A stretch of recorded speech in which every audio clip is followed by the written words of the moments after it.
पूरे जो इसका रूट था उसमें सभी सीसीटीवी फुटेज जितने भी प्राप्त हुए उसका अवलोकन किया गया।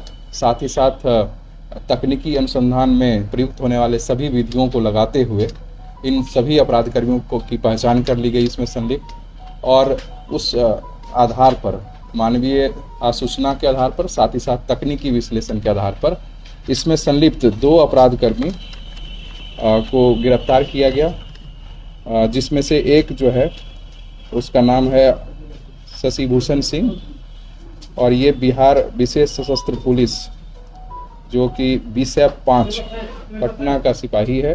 दूसरा सिपाही पंकज परमार है जो बिहार विशेष सशस्त्र पुलिस 14 पटना का वो भी सिपाही है।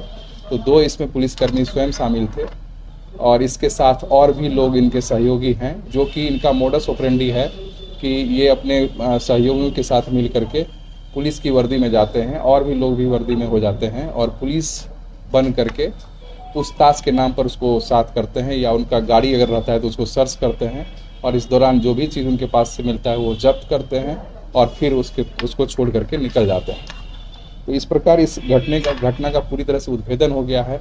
पूछताछ और तक इसके बाद स्वीकारोक्ति बयान पर और निशानदेही पर, इन दोनों के निशानदेही पर जो है जो लूटे गए सोना था और ज्वेलरी था, उसमें से ज्वेलरी में से 179.87 ग्राम ज्वेलरी और 101.22 ग्राम जो है सोना बरामद हुआ है, कुल मिलाकर के जिसका बाजार मूल्य जो है 14 लाख बताया गया है।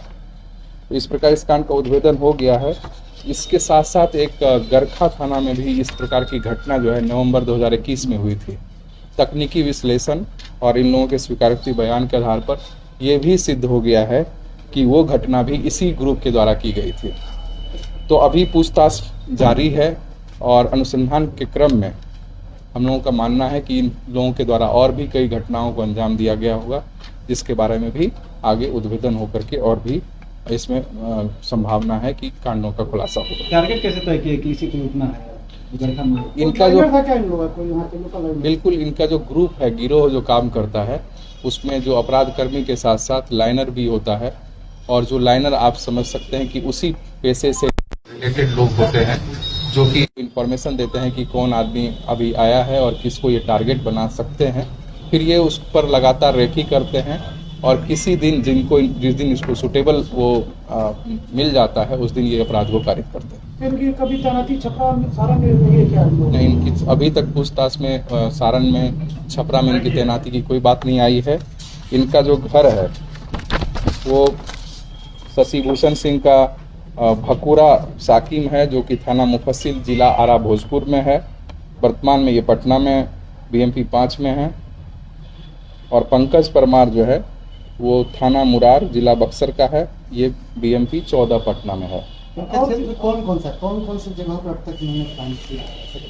एक जो इस जिला में घटना हुई थी गरखा में, उसके बारे में हमारे पास तकनीकी साक्ष्य भी है और उससे भी वो मैच कर गया है और इनके द्वारा बताया भी गया है। साथ ही साथ अभी इनकी पूछताछ जारी ही है, उस क्रम में और भी कांडों के उद्भेदन की पूरी संभावना है। और जो पुलिस वर्दी में 4 लोग थे, वो कौन लोग थे और वो पुलिस वाले हैं या कि अन्य? नहीं, अभी वो पुलिस वाले नहीं हैं, इनके अन्य सहयोगी हैं जिनके बारे में इन्होंने पूरी तरह से हम लोगों को जानकारी दे दी है। इनका नाम बताना सही नहीं रहेगा, वो हम लोग बाकी का सोना तो कहाँ खपाए हैं, पता चला है?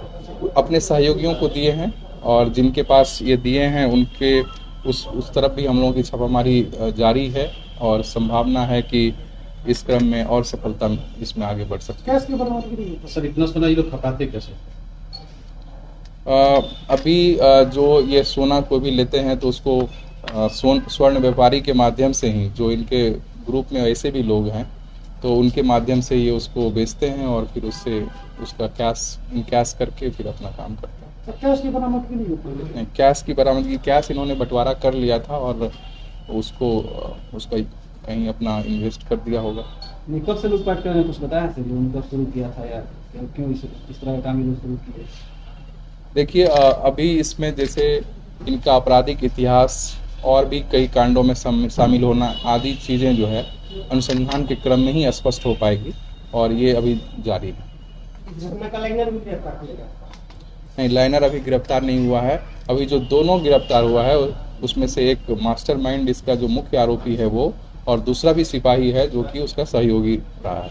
कितनी पुरानी नौकरी हो चुकी है इन लोगों की? ये 2008 बैच का है शशि भूषण, और पंकज परमार जो है वो 2007 बैच का। तो दोनों अलग अलग ग्रुप में है, तो फिर कैसे एक साथ हीरो का कनेक्शन था? नहीं, ये लोग आपस में पटना में ही रहते थे, और कई बार जो है कई जगहों पर प्रतिनियुक्ति के दौरान आपस में दोस्ती इनकी हो गई और जान पहचान हो गई।